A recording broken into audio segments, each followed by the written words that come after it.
सतनाम साध संगत जी। आज के इस भागम भाग वाले युग में जहां हर कोई अशांति की आग में जल रहा है, वहां एक गुरुमुख कैसे शीतलता से रहता है, कैसे अपने गुरु की मर्यादा को कवच बनाकर इस संसार के दुखों से बचता है। आज हम संत शिरोमणि सतगुरु रविदास जी महाराज और सतगुरु समनदास जी महाराज के उन्हीं पहलू पर बात करेंगे और समझेंगे कि एक सच्चे सत्संगी का जीवन कैसा होना चाहिए। साथ संगत जी, गुरुमुख का असली रूप क्या होता है और गुरुमुख भव पार करने की एक मर्यादा को कैसे अपने जीवन में कवच बनाकर रखता है, ये एक बहुत गहरा और बहुत ही गूढ़ रहस्य है। यदि वास्तव में हमने इन शब्दों को समझ लिया तो समझ लीजिएगा हमने पूरा सत्संग ही समझ लिया। जीवन तो बहुत छोटा है, लेकिन गुरु मर्यादा की बात तो पूरी जिंदगी चलती है, जन्म जन्म तक चलती है। एक बार गुरु बनाने से कई जन्मों तक नहीं, अर्श तक वही गुरु रहते हैं। तो हमारे संत शिरोमणि सतगुरु रविदास जी महाराज वे हमारे पूर्ण गुरु हैं और जब तक भी हम जन्म पे जन्म लेते रहेंगे वही हमारे गुरु बनते रहेंगे। तो आज हम जानेंगे कि गुरुमुख के कौन कौन से लक्षण होने चाहिए और गुरु मर्यादा पे हमें अटल कैसे रहना है। तो संत शिरोमणि सतगुरु रविदास जी महाराज कहते हैं कि असली गुरुमुख वही है जिसकी सुरती हर पल शब्द से जुड़ी रहे। और गुरु मर्यादा का अर्थ केवल नियमों का पालन करना नहीं, बल्कि गुरु के वचनों को अपने जीवन का आधार बनाना है। और कैसे हम अपने जीवन में साधना करें, कैसे मेडिटेशन करें और कैसे बुरे लोगों से हमें बच के रहना चाहिए, ये बहुत एक गूढ़ रहस्य है। और किन किन घरों का हमें खाना चाहिए और किन किन घरों का हमें नहीं खाना चाहिए, और यदि खाना है तो हमें कौन से मंत्रों का वहाँ जाप करना चाहिए। आज हम सारी विधि इस वीडियो में आपको बताने वाले हैं। आप हमारी इस वीडियो में बने रहिए। महाराज रविदास जी कहते हैं कि शीतलता, जैसे जैसे आपने एक पेड़ देखा होगा चंदन का, उस चंदन के पेड़ पे बहुत सारे सांप रहने पर भी वह अपनी शीतलता नहीं छोड़ता। उस चंदन के वृक्ष पे सांप बहुत सारे लिपटे पड़े हैं, लेकिन वो अपनी सुगंध नहीं त्यागता और शीतलता नहीं त्यागता। वैसे ही एक गुरुमुख निंद्रा और स्तुति के समान रहता है कि गुरुमुख को कभी भी किसी की निंदा नहीं करनी चाहिए और अपनी स्तुति पूर्ण रूप से एक तरीके से सम्मान रखनी चाहिए। न ही किससे बैर करना चाहिए, न ही किसी का विरोध करना चाहिए। बस उसे अपने गुरु के वचनों का ध्यान रखकर और अपने गुरु के वचनों को अपने जीवन में पालन करें। महाराज कहते हैं कि संयम कि वाणी का संयम सबसे बड़ा तप होता है। कम बोलना, मीठा बोलना और केवल सत्य बोलना, यही एक गहरी सत्संगी की पहचान होती है।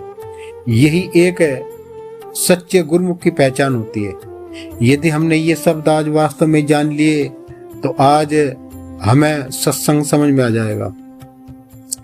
जीवों पर दया कैसे करें। मान लीजिएगा आपके सामने जिन्होंने सत्संग नहीं लिया वो लोग खड़े हैं, और कुछ लोग ऐसे हैं कि जो दारू पीते हैं, मांस खाते हैं, सारे काम करते हैं।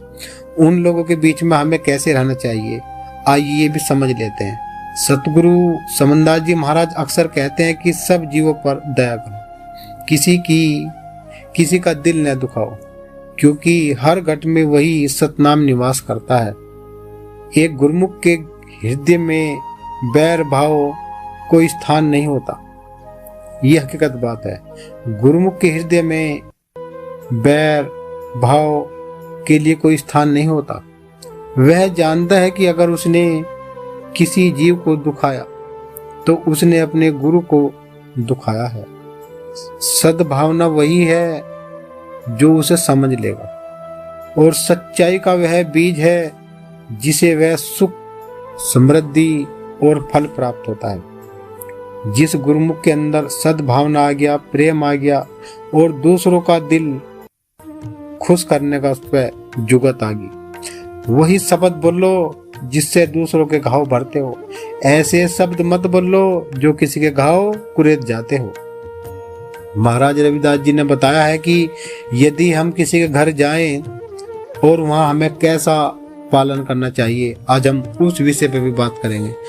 अब जानते हैं कि गुरुमुख के जो शिखर की यात्रा होती है, यानी कि ध्यान और मेडिटेशन, यानी कि शून्य शिखर की यात्रा, हमारे सतगुरु संबंदास जी महाराज जी और हमारे गुरु मेहता दास जी महाराज जी ने हमें सिखाया कि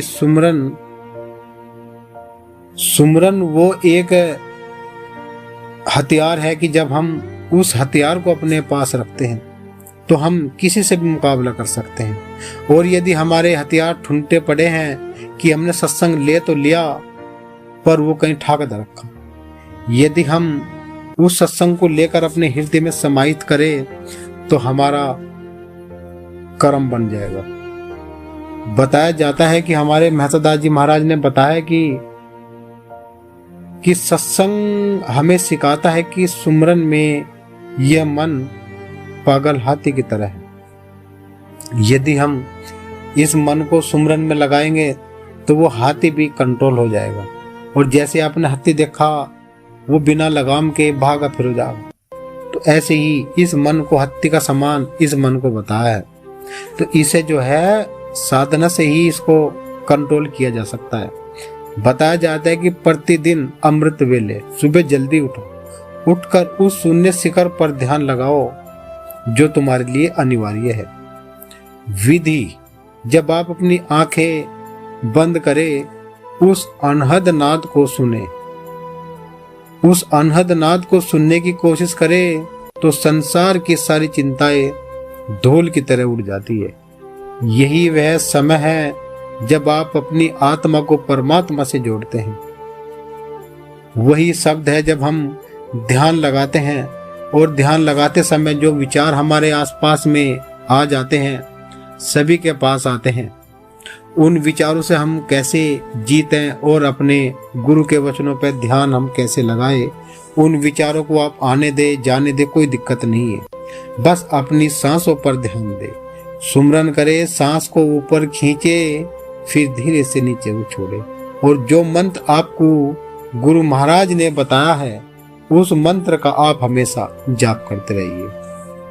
अब आ जाते हैं घर में सुख समृद्धि और जीवन कल्याण के लिए। जो गुरुमुख गुरु मर्यादा में रहकर संयम से जीता है और जीवों पर दया करता है, सुख और समृद्धि उसके पीछे छाया की तरह चलती है।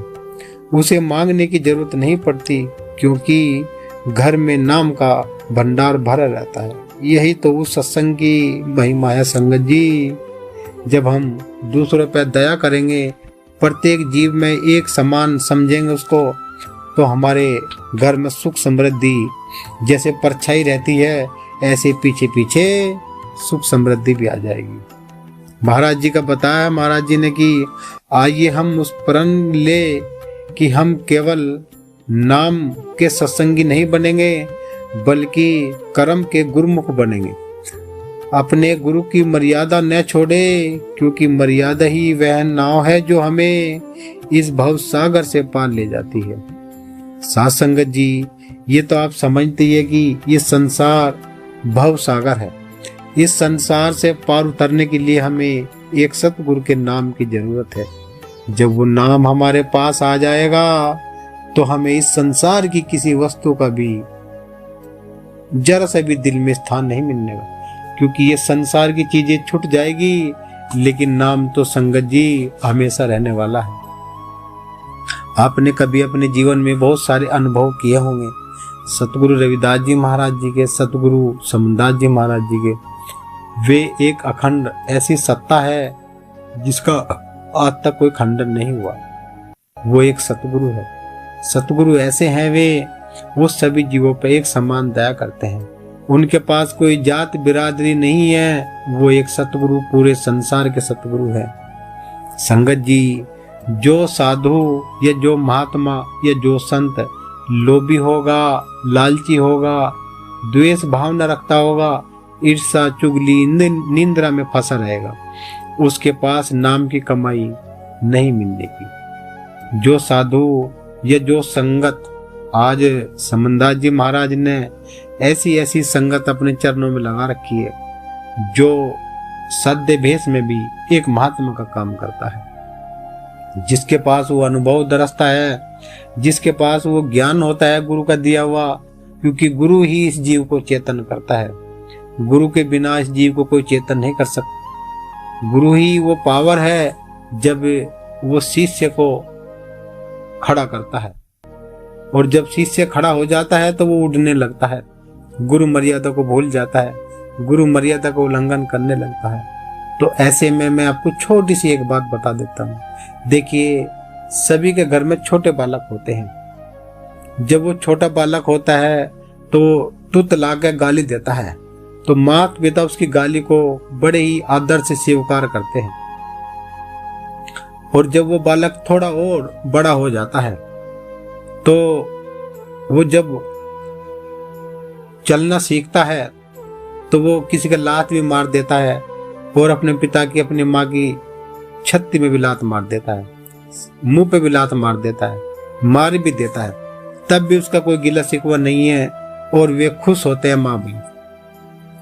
और जब वो बालक बड़ा होता है और थोड़ा सा 15, 16, 17 साल का होता है, और वो बाहर निकलने के लिए, उड़ने के लिए तैयार हो गया है, अब वो बाहर की सीख आएगा, माँ बाप की बात नहीं मानेगा, गुरु वचन को वो नहीं मानेगा, तो गुरु के और माँ बाप के मुख से यही लिख देगा, भाई ये लमड़ा हमारा बहुत खराब हो गया, भाई बिगड़ गया भाई ये तो भाई। तो फिर जब वो 30 साल का हो जाएगा, उसका ब्याह हो जाएगा, फिर उसका बालक होने लगेंगे, फिर वही बालक कहेगा, भाई हमारे माँ बाप ठीक कहते भाई, हमने नहीं उनकी बात सुनी भाई।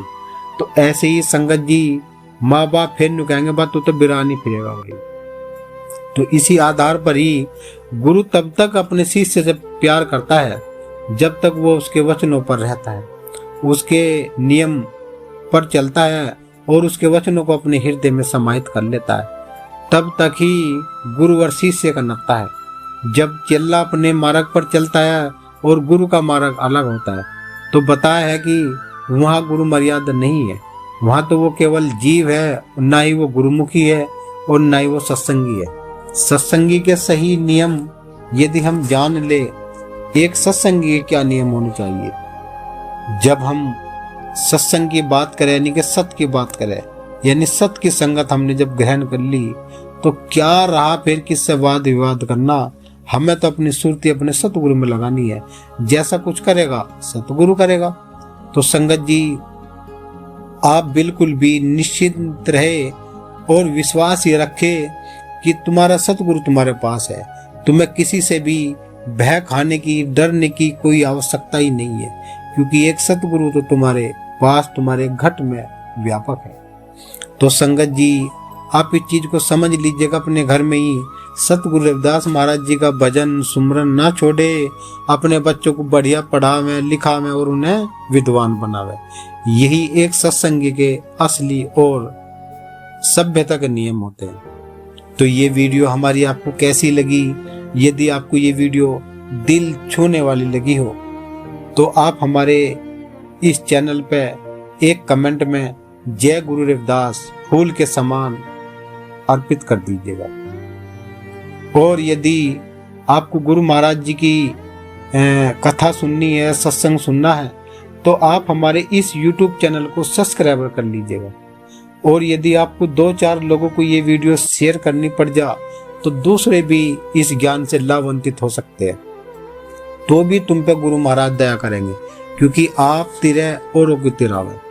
तो संगत जी, आप विश्वास रखते हुए इन नियमों का पालन करें और अपने सतगुरु के वचन में पूर्ण प्रण ले कि हमें किसी का दिल नहीं दुखाना, हमें केवल अपने नियम, अपने सतगुरु के वचनों का ध्यान रखते हुए अपने जीवन को यापन करना है।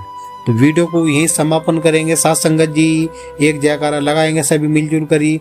बोलिए संत शिरोमणि सतगुरु रविदास जी महाराज की जय, सतगुरु समनदास जी महाराज की जय, गुरु मेहता दास महाराज की जय। सभी को सतनाम, सतगुरु जय रविदास।